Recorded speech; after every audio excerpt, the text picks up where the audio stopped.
ஆசை என்பது கடல்ங்க. எப்படிப்பட்ட கடல்? கரை காணாத கடல். இந்து மகா சமுத்திரத்துக்கு 2 பக்கம் கரை இருக்கு. ஆனா இந்த ஆசை என்கிற கடலுக்கு கரையே கிடையாது. எங்க கரையுடைய கடலை கடப்பதே கடினம். இது கரையே இல்லாத கடல்லாம் எப்படிங்க கடக்குதுன்னா கடக்கலாமையா? எப்ப?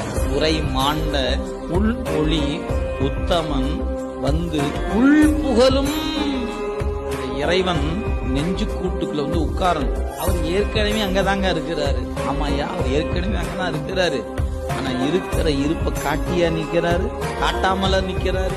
அவர் தன் இருப்பை காட்டாதனாலதான் கருவி சேட்டை செய்யும். இறைவன் தன் இருப்பை காட்டுனா கருவி சேட்டை செய்யாது, அடங்கி நிக்கும். இப்ப நம்மட்டெல்லாம் எப்படி நிக்குது? கருவிதான் சேட்டை பண்ணி நிக்குது. அவர் எப்படி நிக்கிறார்? இருக்கிற இடம் தெரியாம. ஏன்? உலகமே புகுந்த அதனால்னு பாட்டு தான் நமக்கு தெரியுதே ஒழிய அவர் உள்ளுக்கு இருக்கிறது தெரியுதா என்ன?